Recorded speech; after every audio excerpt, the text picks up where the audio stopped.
Are you coming up to the end of your project and you think now that you've launched everything, you're done? Well, hold on a minute. I have some pro tips for you on how to wrap things up professionally.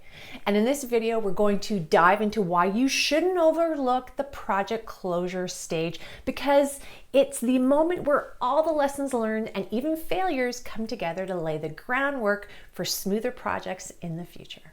Initiate the process of project closeout. Closing a project isn't just about ticking off things off a checklist. It's when you formalize the acceptance of your project deliverable and bring your project to an organized end. It's also a critical phase that can shape stakeholder relationships, team morale, and even the success of your next project. There are specific steps you take when your project is completed and the project deliverable is ready to be transferred to the business. The first step is to get all the key players together for a meeting. That's the business owner or the end user, the steering committee, and your sponsor. Meet with them to ensure everyone agrees that all of the project objectives and deliverables have been met. Confirm that they are satisfied with the implementation and get sign off that the project is complete. A good project documentation to bring into that meeting is your project charter, so you can review the project objectives and deliverables. That's why it is so important to keep your charter up to date. But hang on, you're not done yet. Let's now go to step 2, which is all about monitoring and course correcting on what you've delivered. But before we dive into that, if you're serious about leveling up your project management skills, this is exactly what I do. And I put together a free guide with these 6 project management basics that will help ensure your project's success. Comment free guide below for the link to my free guide, and we'll comment back with the link to download it for free. Project deliverable handover. This is where everyone thinks they're done. You've completed your project deliverable, you're wiping your hands, and you think you're finished. Well, yes, you're going to disband your team, but you still need a skeleton crew in place to ensure everything is in order and, more importantly, to course correct accordingly. This is a very short period of time. I'm talking about like 1 to 3 months. Now, what you want to do in this period is to put together a suggested outline of what you'll be monitoring. As an example, if you installed a packaging equipment, you want to monitor how the equipment is actually functioning and how the operators are using it.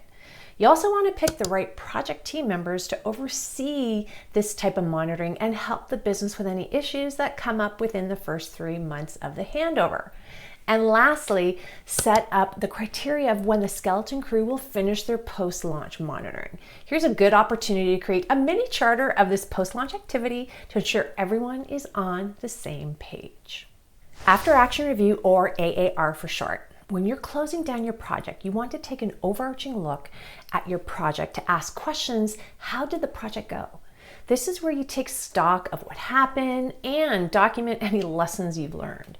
That will help you and your team learn and perform more effectively on future projects. So you want to send an email to your project team notifying them that you're going to hold a project closing AAR. And to perform an AAR with your team, you want to fill out a template that outlines a few specific things. Objectives, like what was supposed to happen, the results, what actually happened, and more importantly, learnings, the lessons learned along the way. Now, I also like to ask each team member what their key learning was on that project and to make note of that on the AAR as well. Then you'll submit the completed AAR to your project sponsor and stakeholders. Good news is section 5.2 of my Slave Project Management course dives into the after action review in detail. Now, here's a pro tip. You can also use the AAR at any point of your project, like when you're completing a major milestone or when you have an issue that needs correcting. I have a YouTube video that talks about AAR as well. So go to the YouTube search bar, type in Adriana Girdler, lessons learned. Close and file project documentation. Okay, I know everyone dreads this part, and as a result, 9 times out of 10, it actually doesn't get done. You will always have another project to get busy on. I get it, but you need to take the time to properly file things, because down the road, or someone else will need it to refer back to your project documentation. It's very important for compliance purposes as well. Now, here's a hint. If you actually stay on top of your documentation all throughout your project, this step actually is painless. Every organization is different when it does come to documentation, but what is pretty much standard across every company is at the end of your project, you want to close out all project documentation and file everything according to your company standards. This makes it easy to go back and reference anything you need in the future. Project celebration.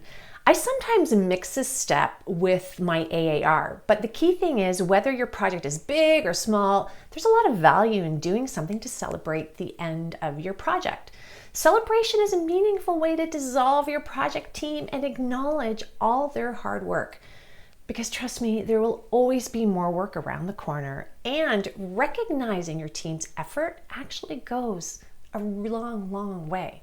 Now, you could hold a lunch or dinner, snacks over coffee, or even buy everyone a small gift, depending on your budget, of course. The key is marking the occasion in some way.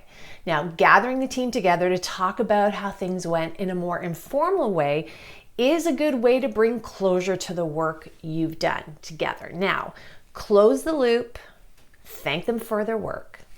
Now that you know how to properly close down a project, you need to know how to ensure your entire project is successful. I've written a guide on the 6 basics to keep your projects from failing. Grab the link below this video. Now watch this next video. It's a step-by-step video on how to avoid burnout as a PM. Don't forget to subscribe, and if you found this video helpful, I would be so grateful if you gave this video a thumbs up. As well, leave a comment. On that note, see you at the next video.